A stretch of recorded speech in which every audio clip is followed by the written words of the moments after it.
Assalamualaikum warahmatullahi wabarakatuh. Shalom, Om Swastiastu, Namo Buddhaya, dan salam kebajikan.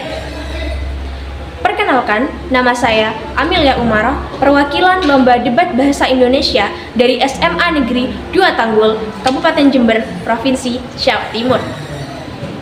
Yang terhormat, Dewan Juri Lomba Debat Bahasa Indonesia, serta tim lawan yang saya hargai. Saya dari tim pemerintah di sini untuk membela keunggulan pendidikan klasik. Mosi debat hari ini adalah Dewan ini lebih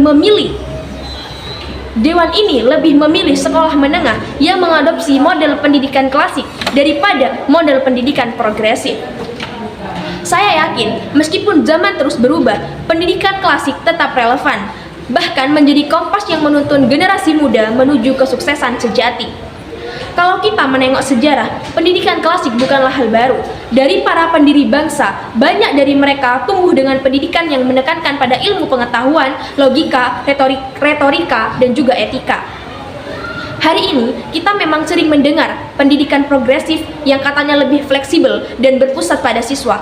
Tapi, jangan lupa ada nilai-nilai mendasar yang sudah teruji ratusan tahun dan itulah yang ada dalam pendidikan klasik.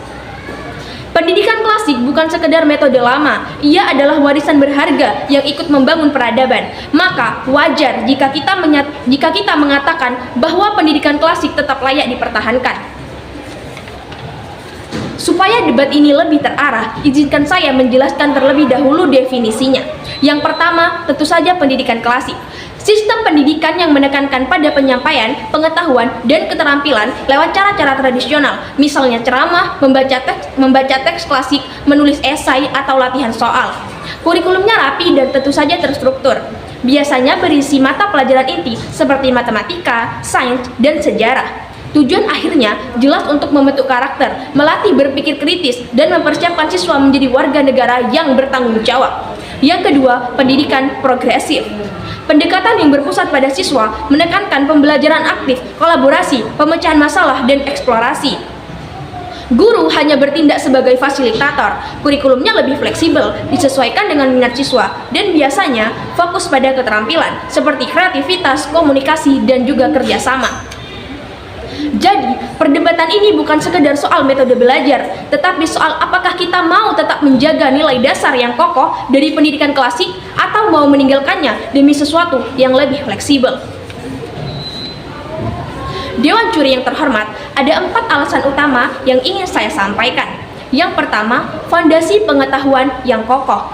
Pendidikan klasik memberi banyak siswa dasar pengetahuan yang luas dan tentu saja terstruktur. Siswa tidak hanya menghafal, tapi juga memahami konsep yang mendasari setiap bidang ilmu. Dengan dasar yang kuat, mereka bisa berpikir kritis, menganalisis informasi, dan mengambil keputusan yang tepat.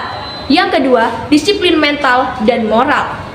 Melalui logika, retorika, dan etika, pendidikan klasik melatih ketegasan berpikir dan kekuatan moral.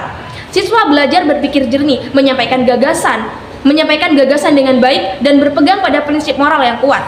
Nilai inilah yang akan menjadi pegangan mereka saat menghadapi tantangan hidup. Yang ketiga, pengembangan kemampuan berpikir kritis. Berpikir kritis bukan hanya soal memprotes atau bertanya kenapa, tapi soal bagaimana menyusun argumen dengan logika yang benar. Pendidikan klasik menekankan ini lewat filsafat dan retorika. Hasilnya, siswa terbiasa mengenali kesalahan logika, lalu membangun argumen yang persuasif. Yang keempat, apresiasi terhadap kebijaksanaan abadi. Lewat karya sastra dan sejarah, siswa diperkenalkan pada kebijaksanaan yang diwariskan dari generasi ke generasi. Mereka belajar nilai kemanusiaan yang universal, dan itu membantu mereka memahami siapa diri mereka serta posisi mereka di dunia. Mari kita lihat contoh nyatanya. Banyak sekali sekolah terkenal di dunia yang masih mempertahankan unsur pendidikan klasik. Hasilnya, lulusan mereka banyak yang menjadi pemimpin di berbagai bidang. Ini membuktikan pendidikan klasik tetap bisa melahirkan generasi sukses dan berpengaruh. Dewan Juri yang terhormat, dari semua argumen yang sudah saya sampaikan, jelas bahwa pendidikan klasik masih sangat relevan. Saya percaya kalau kita melestarikan pendidikan klasik, maka kita sedang membangun generasi cerdas, beradab, dan siap menghadapi tantangan masa depan. Dengan demikian, kami dari tim pemerintah dengan tegas menyatakan pendidikan klasik adalah pilihan terbaik untuk sekolah menengah. Demikian, terima kasih. Wassalamualaikum warahmatullahi wabarakatuh.